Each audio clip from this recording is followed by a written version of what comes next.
Greetings and salutations, everyone, and welcome to today's episode of Risk and Reels, where we talk about movies and, time permitted, maybe we'll talk about some cybersecurity stuff. I am joined today by my old friend, Jayson Street. I don't know, Jayson, if you remember, we met at DEF CON 15. You were one of the first speakers that I had the opportunity to goon back at the Riviera, bulling through the crowds. And you were just so kind and welcoming. And even I was a little older at that point, and I felt very intimidated being there. And you were just so awesome. I wish we were together so you could give me one of your famous awkward hugs. Unfortunately, we'll have to kind of do them virtually, but that is one of your famous things, and I love those. So Jayson, I refer to Jayson as an OG pen tester. Jayson's been doing this for a long time. He is currently the Chief Chaos Officer for Trusec, where he does a lot of work around awareness and helping people understand like what's good and what's not good. So welcome, Jayson. How are you? I'm doing great. It's like, those DEF CON times are always the best. And it's like, and I gave you a virtual awkward hug. So it's like, so there you go. It's like, but yeah, it was, it was always great seeing you too. It's like, it's always, that's one of the things I like about DEF CON is being able to not just go there and to learn, but you're also like, to me, that's my family reunion. That's like where I get to see people that I don't get to see except for maybe once or 2 or 3 times a year. So it's like, that's what it means to me when I'm there. So it's always great to see you. And it's great to see you even virtually here. So good to Indeed. So, all right, good, man. So we're going to start off talking about movies and we'll see where that goes. So I'm going to hit you with a question. Okay. Who is the best movie villain ever? The best movie villain ever? That is a good question because it's like referring to, it's like, because we always want to go like with the superhero villains. But those aren't really the villains. It's like, those are like the caricatures of what evil represents. And like, it's like, it's not really a villain. It's like, it's more of as a character for a story. I think some of the most evilest ones I've seen were like the Wolf of Wall Street, where it's like, you try to see that kind of like grandiose where they're trying to make themselves seem like better, but it's like you are hurting others and it's like, and you are doing bad and you're showing how much you profit off of that. And it's like, and the worst part is that and the thing that it does show is how seductive being the villain is. It's like when you see everybody wants to like quote Scarface. It's like, and that was a cautionary tale. He was a horrible person and he deserved to die. It's like, it's like you see these people that we like to like the Godfather. It's like they were a criminal organization that was like, spread misery and heartache, whoever they touched. It's like, so there are a lot of villains, but it's the ones that we are the most insidious, I think, are going to be those kind of people that we like, we want to turn into the hero. I think one of the worst ones was the movie with the Joker, where they try to turn him into the hero or a sob story. It's like, no, it's like you're a bad person and you should feel bad. It's like, so yeah, I'm very, I have a very weird inkling on those kind of things. One of my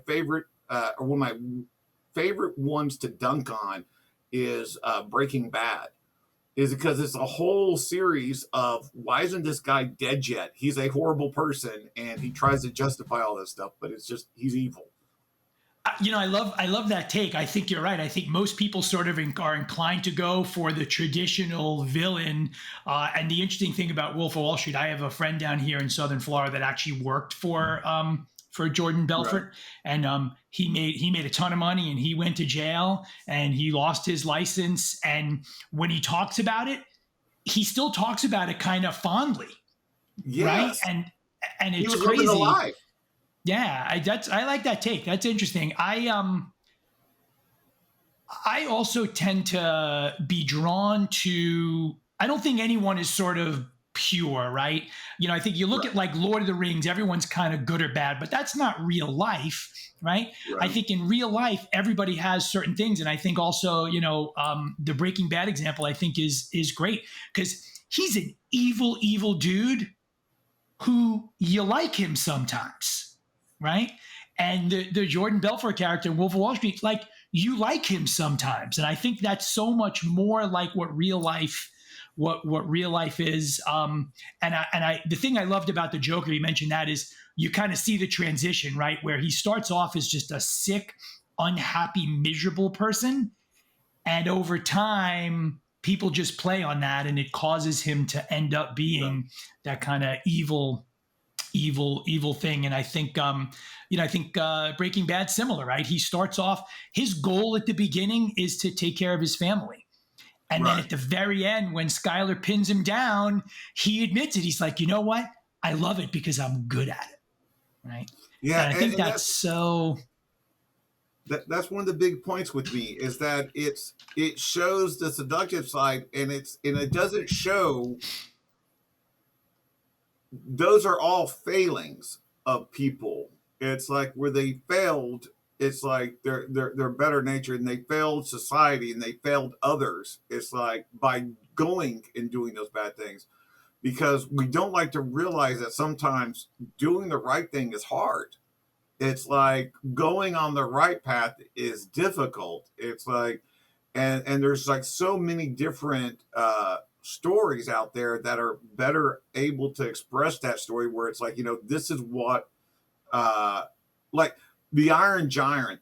It's like, because it's like that was a great movie because of the fact that it's like the giant could have left. It's like he could have freed himself, he could have saved himself, but at the last minute he decided to actually sacrifice himself for someone else. It's like we look at those kind of things, and in the Lord of the Rings, it's like you look at it, it's like, and you think that this is who the hero is, but the hero was Sam. The hero was Samwise. I mean, also it was the effing Eagles that they should have gotten at the very beginning, and it would like said like 3 hours of the movie, but still, it's like Sam was the hero because he wasn't fated to be the hero. He wasn't fated to have the burden, but he was the one that was there to keep that person that had that burden on and support them and keep them on their path and keep them going toward good, kept them toward not failing, kept them from weakening. And it's like, and that was the hard part. It's like, and that was where no one's going to be singing the stories of Sam.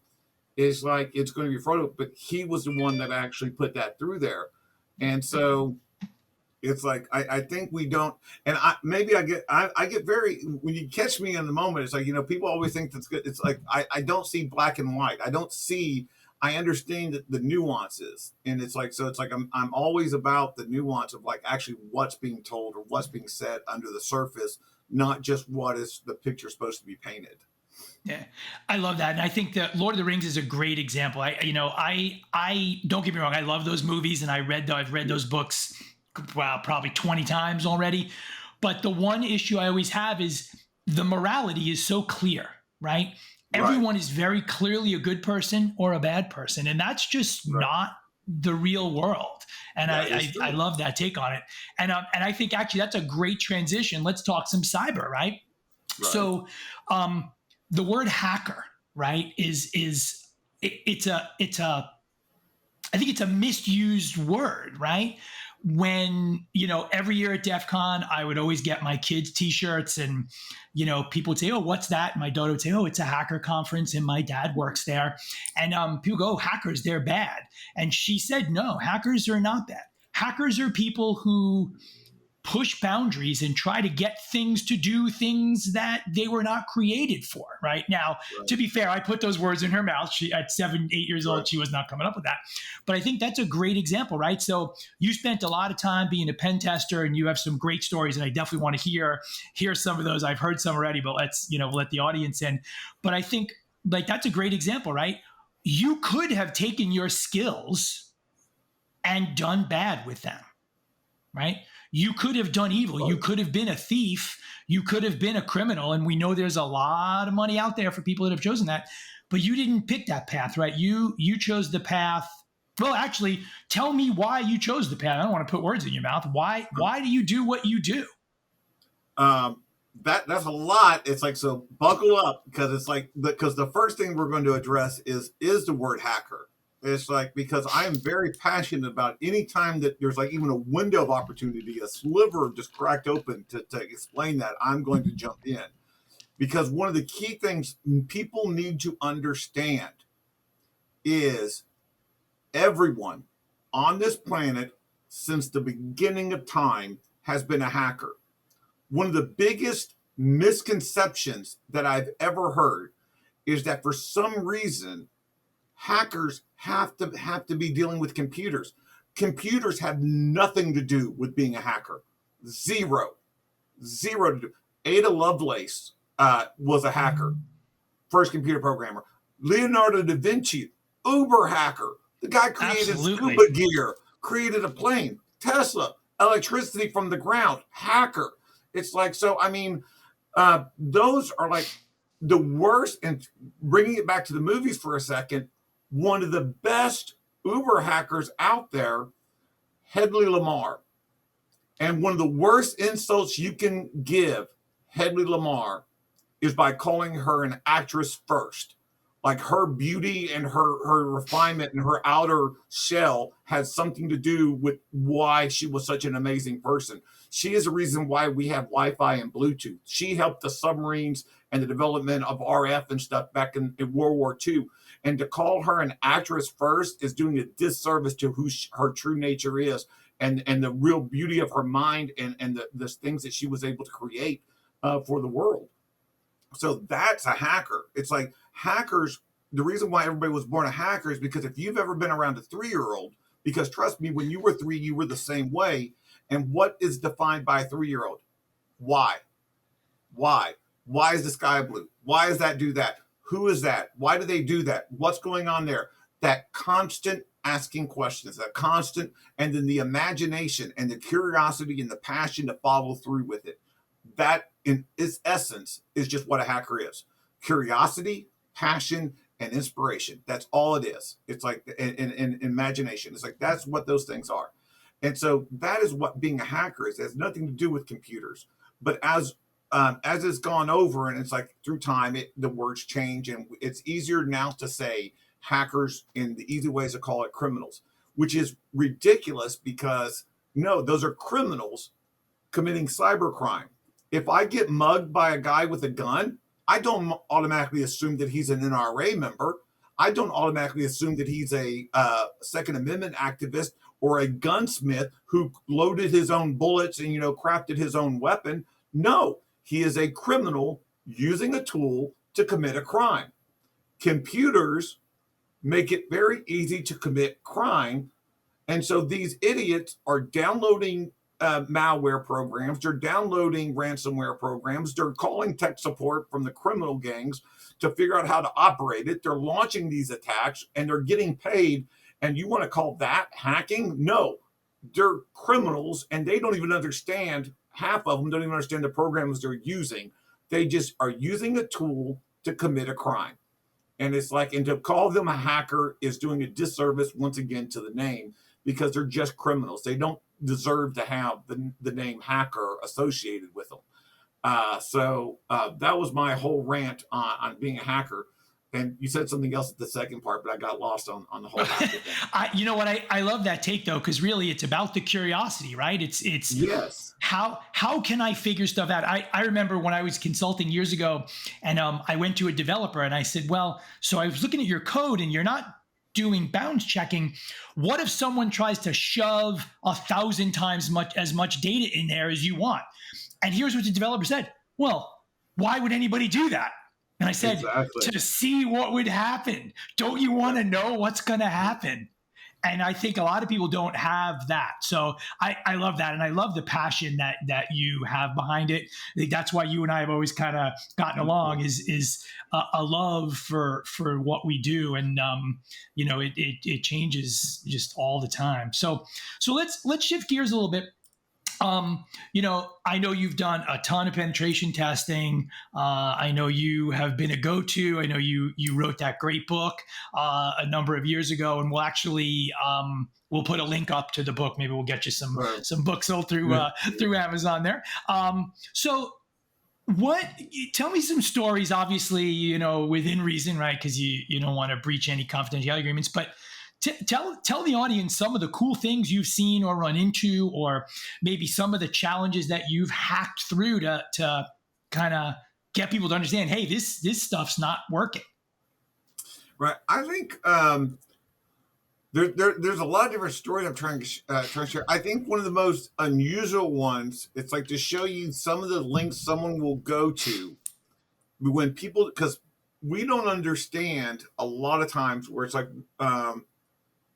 regular, humans. It's like, it's like I just call them humans. It's like, users, they go and they see things and they're like, I was robbing a state treasury once, and it was like their headquarters were heavily fortified. Very well done. But they had an office that was 50 miles away, that was the connection was a direct line into their internal network. So in other words, I could be sitting in that office and just be right beside the treasurer no matter what. It's like it doesn't, but because of the fact that there was 50 miles between, they thought that site didn't need to be as secure as the headquarters. And so I was like, hey, why would I try to break into your headquarters when I could go easily break into that little office right there? And you're like, no, you wouldn't be able to do that. They gave me the narrowest of scopes. I got in. It's like, and then another time I was in Kingston, Jamaica, robbing a financial institution there. And they had a very heavily fortified financial institution, but they had a charity organization that was across the street that was on the same network as the financial institution. So I literally went in as a TV producer that was doing who was doing a TV show based on companies doing public good in their communities, and I wanted to feature them on it. And so I got a meeting with the head of the charity organization, and I wanted to show them an episode of one of the ones we've already shot on a USB drive, plugged it in. It's like, and there it was. Done. It's like, so it is, and those are like weird use cases. But I also have video of me walking in to the front door of a building of a bank in Lebanon, and in 15 seconds compromising the first one. It's like compromising the first machine in 15 seconds. How do you compete against that? And what I tell people is we need to start just having our users ask the question, is this normal? Should I do what's going on? And then empowering them to make them feel comfortable to say something. It's like to let them know that if they report it to security, security is not going to be jerks. Security is not going to be upset because it's a false alarm. Security is not going to get angry with them. Security doesn't look at them as a problem, because a lot of our failings on information security have to do with information security, not with the users. The users are just not being properly educated and invested in on what their responsibilities are for the security of the company. And that's on us. And we need to improve that, because when security actually takes that time to let employees know that they're part of the program, well, bad guys are going to have a really bad day. And I've been on, in one of my best success stories, it's like everybody wants to talk about me accidentally robbing the wrong bank in Beirut. That's nothing. I was not going to bring that up, I swear. I know. But you want to know, that's a great story, but I failed. That was a big failing on me because I was out of scope. I should not have been there. That was the wrong bank. It was great because after 4 hours, I avoided Lebanese prison, but it was not a great thing. My biggest success story, though, was in January of 2020, in the before times. It's like I went to this engagement, and I'd been there the year before, and I tore them a new one. It's like I went through them like butter. It's like the person who hired us, they've never had a company that they've hired. They've never had them actually make it up into their floors. When the guy came out of the meeting, I was sitting at his desk going, hi, here's an employee badge. You may want to give it back to them. It's like, it freaked them totally out, right? It freaked them out so bad. And I did report, and I showed them what they could improve on. It's like that the CEO during their yearly meeting spent 15 minutes of the only 1 hour that he gets to actually talk to his employees, spend 15 minutes on it, on security awareness and how they're responsible for information security and they're responsible for their computers and their desk and their little space. And that was amazing because I go back in 2020 and I got caught on every engagement that I do. I don't do red teaming. I do security awareness engagements. In other words, I tell the client that at some point during the engagement, I will get caught.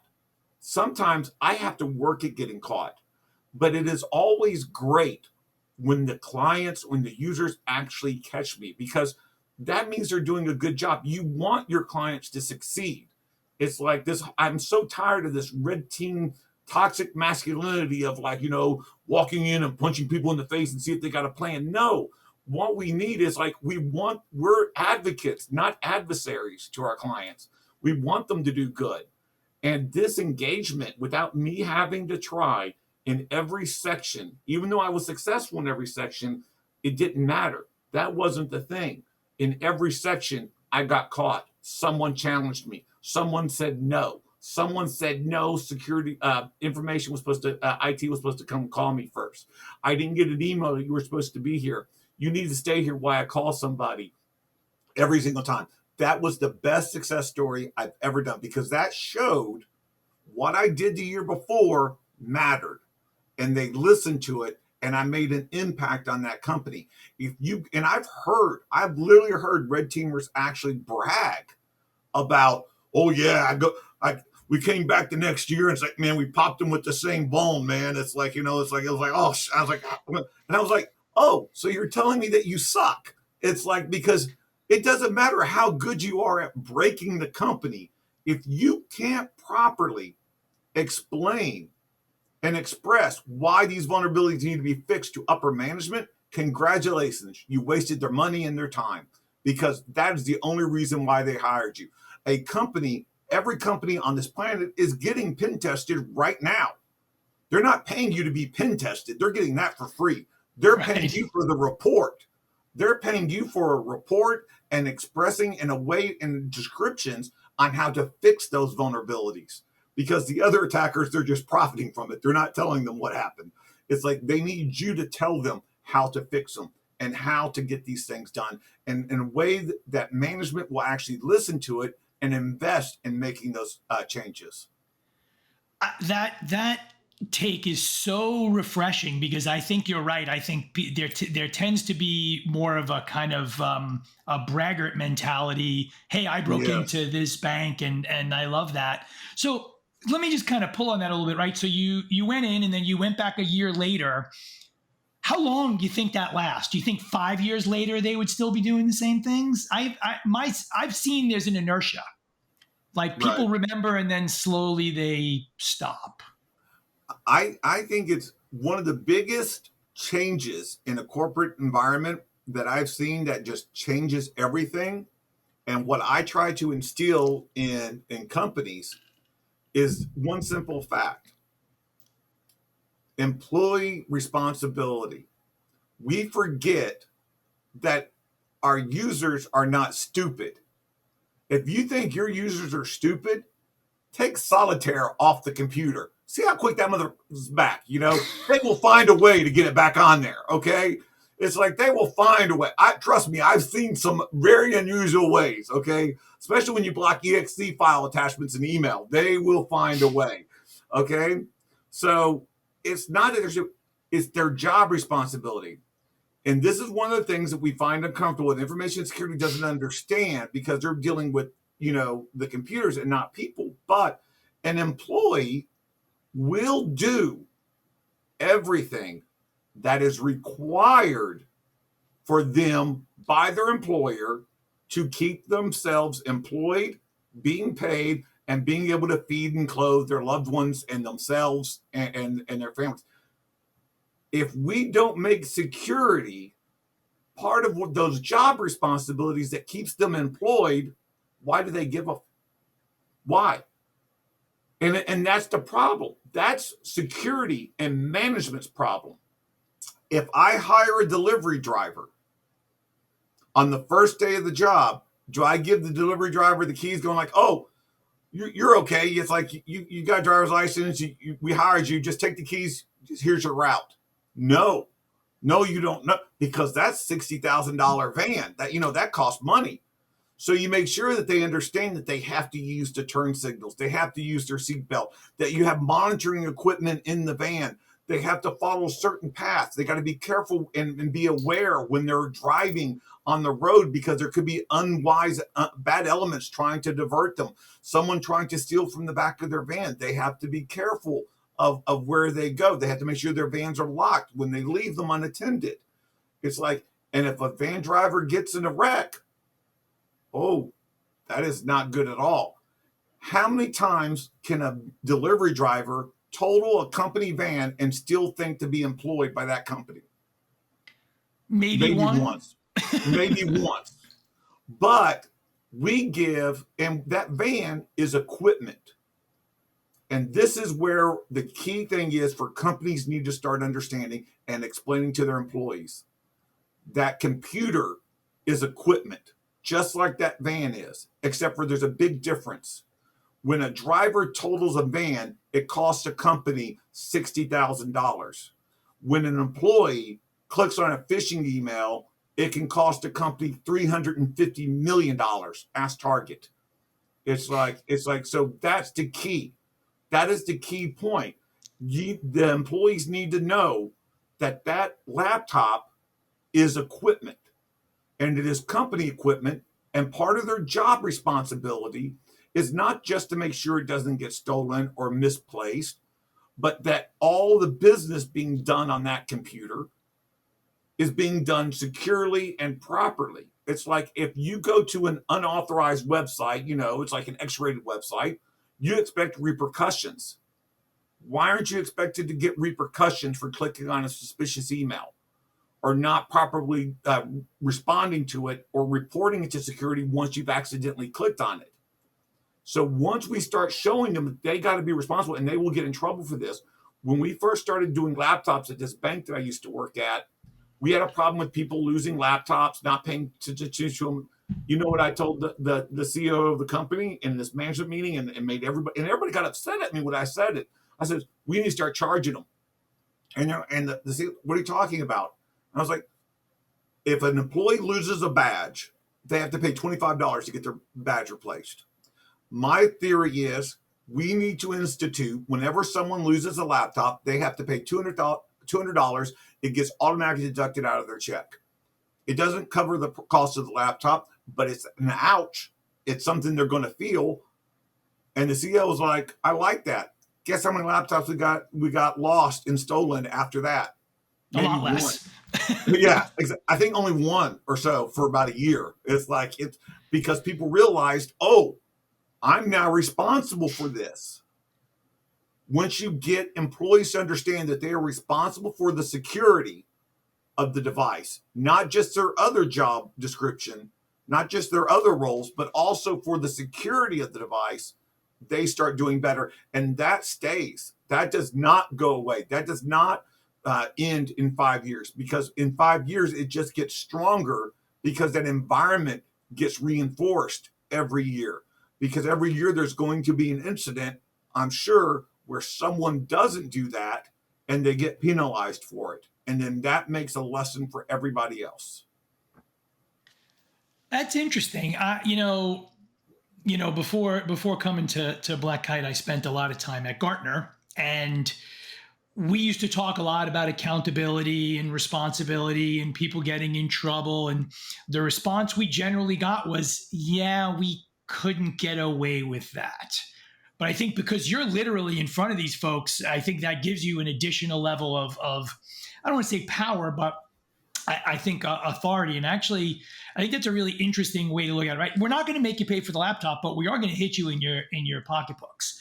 Right. And I think what's super interesting about that is one of the challenges and a mutual friend of ours from DEF CON, Mr. Proctor. He's been doing a lot of stuff with making the connection between business and security and risk. And it's a challenge in a lot of organizations because everybody's pointing fingers. I mean, I had a call with a prospect yesterday, and he runs third-party risk management for a company. And he said, well, I've never seen companies do anything different because of third-party risk management findings, so I don't think it's important. Now, I disagree. And I actually spoke with our sales manager because he listened to the recording, and I'm like, was I a little aggressive? And he said, a little bit. And I'm like, because it's so frustrating, right? It is. Like I sometimes I just want to reach through the computer and grab people by their lapels. And here's the thing, it's to everyone's benefit, right? If the company gets hit with a hack and they go out of business, or they're fined, $100 million, or, you mentioned Target, we can look at some other ones where it got up even into the billions. Everybody suffers indirectly, right? Because bonuses go down, you don't get raises. Yeah. So it's I like that way of approaching that. So one of the things that I think that we fail at as an industry is that we try to make it technical. We try to talk about the logistics and the logic behind our people don't need to know. I drive a car all the time, right? It's like, trust me, I got the tickets to prove it. I got a Chevy Camaro convertible. It's like, I love to ask me where the carburetor is. Put a gun to my head and ask me where it is. I couldn't do anything about it. It's like, I think I can program the radios. If I'm really under duress and you're making me try to do something, I can probably program a radio on the console. I use CarPlay, so it's like I'm not even sure I can do that. It's like, and I can put gas in it. I can't put oil in it. I can put my gas in it. Does that make me an idiot? Am I stupid? No, because the car does it what I want it to do. There's a lot of things that make that car do what it needs to do. I don't need to know all that. I just need to do with what I need to do. We need to start talking to users, not from a technical standpoint, but from in ways and in analogies and ways that they can understand, because they're not stupid if they don't know how to work a computer. The computer needs to do what it needs to do for them, but they need to know that part of their job, like if they can't leave the doors unlocked in the office when they leave for the night, they don't leave their car doors unlocked when they go to the gas station, they can't leave their workstation unlocked. It's like when they get up to go to lunch. They need to understand in a way that you can explain, like, if I get a suspicious email and I click on that email and it does something weird and funky, security already knows that that's going to happen. But if we know about it in 5 minutes versus in 5 months, that depends on the company still being around. And so you need to let the company know, let the employees know, being breached is inevitable. What's going to save a company nowadays is not the defenses. We tried putting up walls and, making the APTs pay for it and trying to build bigger defenses and stuff. That's not going to work anymore. We need to start understanding that what makes a company still solvent is how quickly can you detect a breach? How effectively do you respond? That is what's key now. It's not about being breached. It's about how quickly can you respond to it. And that's what's so great about when I was breaking in and I got caught, because that was a 5-minute breach versus a 5-month breach. It's like, so as quickly as they can respond. So you tell them, it's like, hey, the first time you click on a spear phishing email, man, no harm, no foul. But as long as you tell us so we can respond to it, so we can isolate your machine. It's like, and you can educate them and you show them how not to do it again. But do you have an email that they can forward suspicious emails to? Do you have a button that even Microsoft gives you in the Outlook thing that you can use to say, hey, suspicious email? Do you have an extension number that an employee knows to call when they see someone suspicious or see something unusual that they can call? Because if you don't have those, you can't complain when you're getting breached, because you're not giving the employees the tools to make the secure decisions. It's Right. You're like not I, you're I not setting robbed them up to be successful. Yeah. exactly. And, I robbed the bank and in Amman, Jordan, with a lady who didn't know who to call. And the whole time I was agreeing with her that she should call somebody while I was robbing her, but she didn't know who to call. it's funny that you mentioned that, because what you just talked about is Wynn's old thing about time-based security, right? And I Right. love that. And I actually ran into him in San Francisco at RSA, and I bring it up every time I see him, and he goes, "Oh, that old thing." But that it's basic, right? It's so much of this stuff is just basic, and dare I say, common sense. And I love the fact that, as a pen tester who's gotten in all kinds of crazy places, you're not talking about any of that stuff, right? You're talking about No. how do we get better, and that's one of the things. That's one of the reasons why I left Gartner to come here. I feel like I can make more of a difference here, right? At Gartner, I was telling people, oh, you should do this, and if it didn't work, I go, oh, you didn't do it the right way, right? But now, Right. I'm putting my money where my mouth is, right? We're working on a product that actually helps make the world safer, and I love that. And I close all my blogs with stay safe, stay healthy, and stay secure. And Exactly. that safety thing, I think, is so important. I love that. So, question for you. So you got all this cool DEF CON stuff behind you. What's Oh, your yeah. favorite thing? What's your most prized challenge coin or badge? Like, what do you prize more than anything else? Uh, that is a good question. From hacking conferences, what's one of the Yeah. uh it's very funny because I got a lot of physical stuff. It's like I don't really I would say one of the wow, that threw me for a loop. Uh there's a lot of good memories from there. I think one of the most important, I think it was just the it's not tangible for me. It's like I would say to me, these I have object permanence issues. So it's like things. So people they see all this clutter and they don't realize that I also have a very bad soundtrack in my head telling me about how worthless and horrible I am and stupid and I don't know anything. So I need to see little reminders like, oh wait, I did that. I went there. It's like, and so that's what all that's for, is just to help me, not forget that I'm an idiot. It's like, but I think what DEF CON is like gave me the most was I know this sounds corny, but was acceptance. It's like it wasn't a tangible like, oh, here's a new shiny badge. I've got the Andor XR badge. I got the Goon badge. I've got these other badges, and I got like all different kinds of swag and stickers. No, it gave me acceptance. It's like I came from. I used to be homeless. It's like when I was around 16. My childhood was, against the Geneva Conventions. Survived all different kinds of childhood trauma, like the whole gamut. I got like I collected the whole bingo card, and but I survived it. But I never had a family. It's like even when I was young, it's like I don't talk to hardly any of my family members now except for one, and that's infrequently. It's like, but what DEF CON gave me that people don't really understand, because if we throw this word around, like family, it's like, but to be honest with you, that is what it was. It's like that's what I got. That's not going to be on these walls. It's like because it's here. Is they gave me acceptance. Because when I first showed up at DEF CON 12, I was an idiot. I'm not saying that to be self-deprecating. I'm saying I was stupid. I spray painted my hair blue. I thought this is what it was supposed to be a hacker. I was a scene kid. I was a script kid.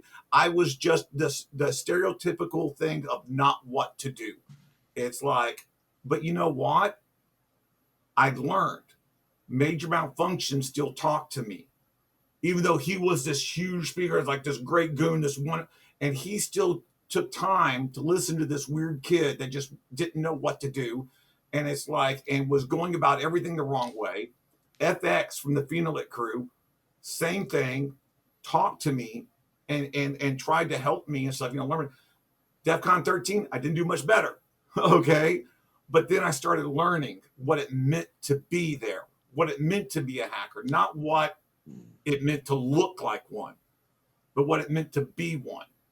And it's like, and that's when I discovered my family. I will tell you this is like, I've lost family members. It's like the worst one was my dad. It's like in 2005.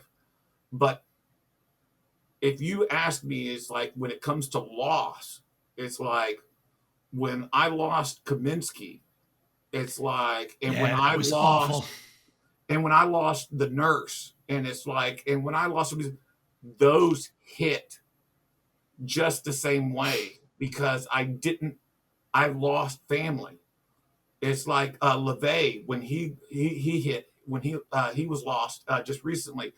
Those hit because and it was just so weird because it's like those were more than it's like because there's some family members. It's like if they go away, I'm like whatever. It's like I don't care, but they mattered, and so that's what DEF CON want. And people want to call me a fanboy, and I'm like, yes, I am a fanboy. You're trying to insult me with that. And I'm like, I'm owning it, I am a fanboy. It's like, because that's where I got a home. It's like, and that's where I got a family. So say what you will about it. It's like, and talk about the scenes on, but it showed that everybody belongs in that community. It's like I hate this whole concept of gatekeeping and stuff, because I'm always like, dude, we're hackers. F the gate. Go over the fence. Go under the fence. Go. The fence is like the spoon. It doesn't exist. It's like just keep going, and so that's what I liked about DEF CON because it gives you that from all those different angles. And there's so many other conferences that are like that. So this whole house could burn up, and it's like, and I could lose all these things, and that would be sad, but it doesn't hold a lot of weight for me to do that because once again, object permanence, because I still have this. It's like I still have the thoughts and the memories and the moments, and I will collect other memories that help me remember the times that I had. It's like, but so the stuff doesn't really that much. It looks like it matters a lot. It's really weird because I collect a lot of stuff, but at the same time, I don't really have a permanence on it because I've lost like special keychains or special items along my travels, and I'm like, well, that's sad. But then I hope the person who finds it enjoys it and stuff, Right. and they have a happy find. I lost in 2020. I lost a silver neck bracelet I got in Cambodia of like these little two dragons. I loved it. It was one of my favorite bracelets, and I lost it in Norway in February 2020. Was just horrible. It was a horrible start to a horrible decade because and I'm just talking about the year 2020 that decade. It's like, but it was gone, and that's okay. It's like I found others, and I got other bracelets. So it's like I think that's the biggest thing. And I just went off on a whole other tangent. So No, sorry. that's okay. I love that, man, because I agree with you. I got all kinds of challenge coins and badges and all kinds of stuff. And my favorite DEF CON memory was having a scotch with Theodore, the guy that Yeah, invented Nmap, right? yeah. He's like a Theodore's amazing. superstar, and he was so. And I was not that I was a kid, but I was a kid in that scene. I didn't Right, start going to DEF CON until I was in my 30s, right? right. And he was just such a normal guy, and Kaminsky loved that dude. And I remember being at some horrible party, and the only reason I stayed is because Nurse was hanging out with me. Right? Yeah, it's like Yeah, it's amazing. So, all right, Jayson, this was awesome, man. I had a great time. We haven't seen each other in a couple of years. Hopefully, we'll be out there together this year. I think I'm going to try to make it. Last year, I bailed because we were leaving for Africa the morning after, and my wife oh said yeah, if I wasn't home on time, I wasn't married anymore. So I said, I don't oh think I'm going to stay home. So some closing thoughts. So Jayson takes a untraditional approach to looking at villains in movies, which I love. Jayson believes that a pen tester who fails is better than a pen tester that succeeds, and that the goal of security should be making sure that people do more of the right things and less of the wrong ones. Anything we missed? just I think there's a lot of things that we can be in this world. It's like, but being kind is the most important. It's like I think that's one of the things that will serve most people well. It's just when you have that option in front of you in a situation where the other person is difficult or the other situation is tough, just remember that's always an option, is to be kind. It's like, that's not the weakness. That's sometimes the strongest. I struggled a lot when I was young. I got into a lot of fights. I had to, I was in a lot of scrapes. I was not a great person back then, but I made the choice from being hard and being angry and being kind, and that has served me better. And people maybe take advantage of you sometimes, but that's on them. Your option should always to be kind, because it's like, what they do with it is not your concern. It's what you matter with, and that is, and that's what I think more information security needs, is more being kind to the users, being kind to the executives that are making these decisions, and understanding that it's not just the negativity, but it's more of like, we need to be more understanding. It's like, everybody's dealing with problems that we're never going to know about. It's like, and if just that breath that we want sometimes, we should also be able to offer it to others. Love it. I agree. I tell people all the time, my goal every day is to try to make the world a happier, better place than it was the day before. And I frequently fail at that, but I come back every day and try again. All right, Jayson, it was great to see you again. Love you like a brother. Thank you very much. Thank you for joining us on Risk and Reels. And it sounds like you got a bunch of other stuff. We'll have you back in the future. And hopefully we'll see each other soon. Thanks for joining us. Stay safe, stay healthy, stay secure. Cheers, everyone. Thank you for having me.